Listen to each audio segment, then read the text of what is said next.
Welcome to Cybercast, decoding today's cybersecurity issues. I'm your host, Kate Macri. Information and communications technology supply chains have recently come to the forefront as major sources of cyber risk at federal agencies. Lisa Barr, who leads cybersecurity supply chain efforts at CISA, has worked really hard over the last few years to help federal leaders brainstorm smart policies and strategies to secure federal IT supply chains. Most recently, Lisa helped stand up the Federal Acquisition Security Council, which organizes supply chain security efforts and will help standardize IT supply chain risk management. Today, Lisa is going to talk about why she was really happy when the council released its interim final rule in September 2020, and what she thinks are the two biggest challenges with IT supply chain risk management. Lisa, welcome to Cybercast. Thank you, Kate. I'm excited to be here today. Thank you for having me. Yeah, absolutely. To start our conversation off today, I would love for you to discuss why the Secure Technology Act is so important for securing ICT supply chains. Sure. Thank you. I think that you and your listeners know how much information communications technology and services are essential to the proper functioning of the U.S. government. Historically, the U.S. government and federal systems efforts to evaluate threats and vulnerabilities to ICT supply chains have often been undertaken in individual or small groups of agencies to address sort of specific one-off type things.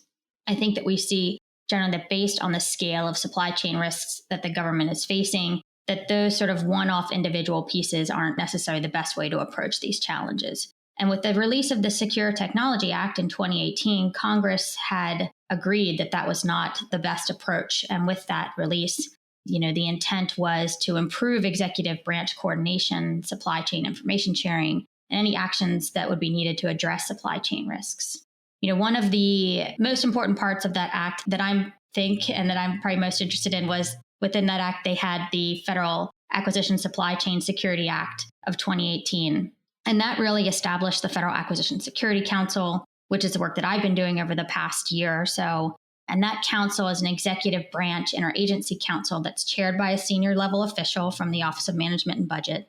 And really for the past year, I was detailed there to OMB as a senior advisor, directly supporting the council's chairperson, Grant Schneider at the time, to establish the structure around the Federal Acquisition Security Council and really kind of spearhead and advance federal acquisition supply chain security and risk management enterprise-wide.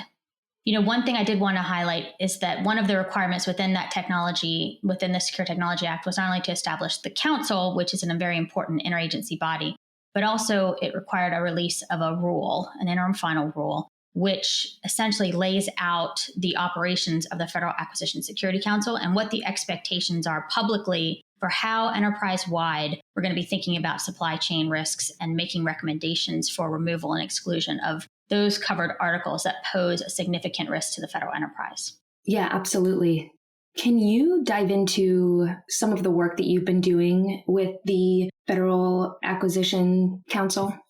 Sure. So in the past year, under the Federal Acquisition Security Council, there were some significant milestones. Really what we needed to do first was ensure that the governance and the structure was in place, that the council was meeting on a regular basis, that there was continuity across the government and the member agencies to really kind of participate and advance key areas. So there was a strategic plan that was delivered to Congress. There was a charter that was delivered to Congress. But most importantly was that release of the interim final rule in September of 2020. And that really is probably the most significant document because it allows the Federal Acquisition Security Council to start to evaluate risk to the federal enterprise. And without having that rule publicly in place, the council really wasn't able to move forward. Gotcha. So I'd like to talk a little bit about how federal agencies can start addressing ICT supply chain risk and meeting supply chain risk management requirements. Do federal agencies need to create new offices or hire new personnel to address these risks and requirements? Or is re-educating and upskilling existing workforce enough? Like, what's the ideal strategy here? That's a really good question. And I think if you ask other federal departments and agencies, they would probably be curious about the same things.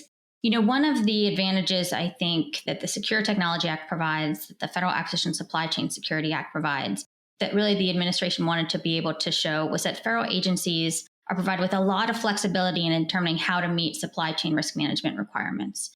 That flexibility, of course, can have really positive results for federal agencies, and at the same time, it can create challenges for others. On the positive side, agencies, have, because of agencies' very diverse functions and missions, they have the flexibility to apply resources to meet their supply chain requirements based on their mission and their resources. But one of the challenges is, of course, is that when there is ambiguity or unclear direction, then sometimes no action is taken. Instead, agencies will wait for more clear direction to be provided. And that can lead to, more challenges when it comes to addressing supply chain risks. Much as we have for several years and the federal government recognized that acquisition professionals need to better understand cybersecurity, we're also pushing now for better understanding of supply chain risks in the acquisition of hardware, software, and services. And that is creating more pressure, I would say, on the acquisition professional community. One of the areas I think that we could have improved value is bringing together more of cybersecurity professionals and supply chain management experts with the acquisition community to try and come up with areas that would be helpful for them when thinking about acquiring hardware, software, and services for the federal enterprise. What would you say are some of the best examples of best practices and procedures for securing ICT supply chains at federal agencies? That is a great question. In FY 2019, there was an Inspector General report that came out on FISMA, and it said that 44% of agencies, roughly, and 54% of what we call CFO Act agencies reported that their risk management programs were at sort of a first or second level of maturity, and sort of, one being the lowest, five being the highest, if you will. CISA also conducted some listening sessions in the early part of 2020 with federal agencies to better understand where there are proven practices in securing ICT supply chains. Even in those discussions, we found that there's maybe a handful of agencies that have established SCRIM programs that have clear processes, that are conducting risk management, that they have a focus on procurement actions that they could take to reduce risk of supply chain, that have sort of a governance structure in place. Now, and NIST is also putting out or getting ready to release a special publication, 800-161, I believe, that provides departments and agencies with templates and examples of things that they could implement that would help with establishing the supply chain programs. So while not calling out specific agencies or calling out specific proven practices, I think that when you start to look at the things that we're seeing, you're seeing that those agencies that have invested time and resources in creating the governance structures, that have invested in developing supply chain risk management programs, they're further along in their initiatives and efforts. And one of the things that CISA is that we want to do with NIST and with OMB is to start doing some information exchanges to better advance the initiatives and efforts of those more mature agencies with those agencies that may be struggling a little bit further behind. Gotcha. Are you able to name who some of the federal agencies who are doing really well in this area are?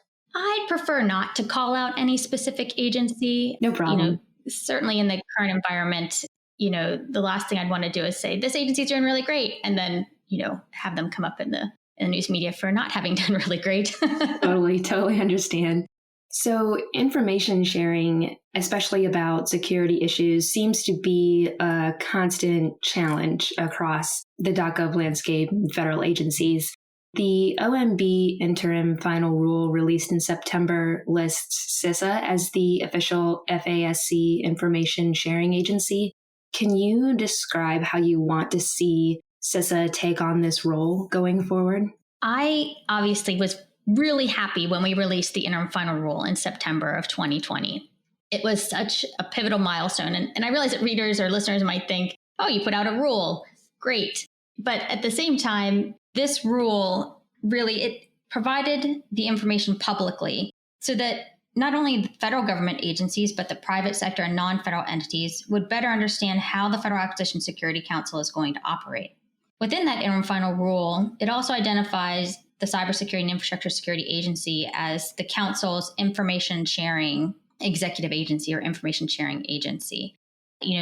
the ability for CISA to be able to serve in that role on behalf of the Federal Acquisition Security Council is critical, I think, to both CISA's role as the nation's risk advisor, as well as the ability to share relevant risk information that the FASC would like shared, not only with federal agencies, but with non-federal agencies.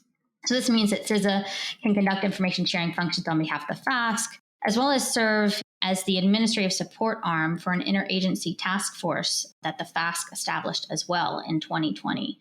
That task force, which is comprised of the Council's member agencies, is in the process of defining more detailed processes for information sharing, risk analysis, and risk assessment.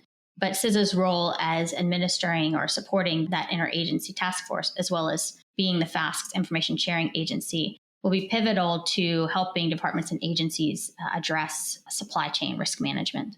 Absolutely. So the interim final rule mentions a mandatory information submission requirements for federal agencies regarding ICT supply chain risk. Can you provide some examples of what kind of mandatory information you're expecting agencies to submit? And what are some examples of voluntary information submissions? Sure. This is a longer, probably a longer conversation or a longer response maybe than other ones that I've provided so far. So currently the Federal Acquisition Security Council is really in the process of defining the processes and the criteria for mandatory and voluntary information submissions to the council.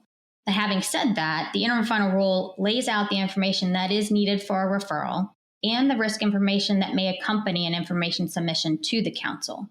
So in the interim final rule, it states that the council may commence an evaluation of one or more sources or covered articles when the referral is submitted to the council. And the referral can be submitted by a FASC member agency. It can be referred by a federal agency or a non-federal entity. But it lays out clearly what some of the elements are that are needed in the referral, including the functionality of a covered article, the security, authenticity, and integrity of the covered article, the ability of the source to produce and deliver the covered article, what some might call supply chain assurance, ownership of, control of foreign influence, implications to national security, homeland security, critical functions. And I won't go through all of them, but it clearly does lay out both the criteria that is needed in order to make a referral. And then it goes further and says, mandatory information submission requirements that executive agencies must expeditiously submit supply chain risk information to the FASC when the council either requests it or an executive agency has determined that there is a reasonable basis to conclude that a supply chain risk is associated with a source or covered article. So what that means then is that there is risk information that is listed in the interim final rule that the council would anticipate, and that CISA, as the information sharing agency for the FASC, would anticipate coming to them that would go to the FASC on a referral. And some of that risk information includes, information around, again, functionality of the covered article, the vulnerability of federal systems, potential impact or harm caused by the potential loss or compromise of a product, material, or service, the likelihood of potential impact or harm, the capacity to mitigate risks if known. So there's a lot of elements within the interim final rule that states here is everything that you can provide. And even with these things, you can provide more, but think of these things when you're thinking of a referral to the Federal Acquisition Security Council. Gotcha, that makes sense. What do you think are some of the greatest risks posed to ICT supply chains today? And which federal agencies, if you're able to answer this, are facing the greatest risks to their ICT supply chains? Another great question, and certainly timely, given what's occurring right now within the federal enterprise. There continues to be a lack of visibility and awareness into the software and hardware supply chains of the federal enterprise. We're just seeing that play out. I think what I would highlight here, though, is that in December, CISA released a report under their ICT supply chain risk management task force that summarizes the progress made both by the task force as well as the partners that are the federal agencies that are partners within that task force on how to advance meaningful partnerships and conducting analysis around supply chain security and resilience. That report details a lot of the work of the task force working groups to address challenges in information sharing and threat analysis and qualified bidder manufacturing lists and vendor assurance and impacts, even from COVID-19.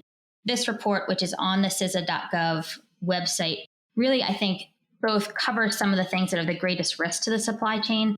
It's not going to call out necessarily which federal agencies are at the greatest risk. And I wouldn't want to call out those agencies either, but I think the questions that we always have to ask ourselves is, what is the impact of a disruption? What's the impact to the federal government systems? What is the impact to the American people? And we need to start thinking more and more about that as we are looking at our supply chains and what we are acquiring for our federal enterprise. So shifting gears a little bit, can you dive into what the Federal Acquisition Security Council's priorities are for 2021? There's really two that I think are the most important. One is conducting the risk analysis and the assessments to determine whether the FASC should issue a recommendation for removal and exclusion order to the three agency heads that are outlined within the Secure Technology Act, as well as within the interim final rule, which is the Secretary of Homeland Security, the Secretary of Defense, and the Director of National Intelligence. And then the other most important piece, I would say, is that providing relevant supply chain risk information to federal and non-federal entities so that they can be making decisions about their own supply chain risks. Sounds like information sharing is a really big driver of supply chain risk management, right? Right. So the council will work with the GSA to incorporate supply chain risk management requirements into government contracts. Can you talk about what the GSA discussions and collaboration have been like and where you see those discussions going in 2021?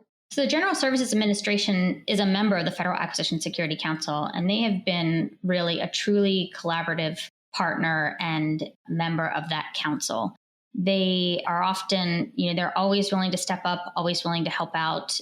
And the engagement that we have with them, both during the time that I served and supported the chairperson of the council, and even today now that I'm back at CISA, they are such a strong partner when it comes to identifying and piloting opportunities for contract and acquisition solutions that will really help meet federal supply chain capability gaps and needs. So I'm really looking forward to the work that we're doing with them. Both CISA and GSA are doing together, as well as what GSA will be bringing to the Federal Acquisition Security Council in 21.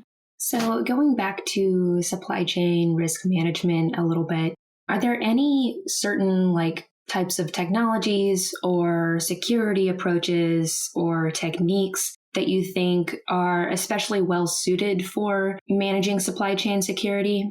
It's a good question. I don't necessarily want to call out a specific technology or capability or appear in any way to, convey favoritism towards any particular vendor, technology, or capability. I think that NIST has put out some really good supply chain risk management guidance in their 800-161, as well as some of their what they call NISTers.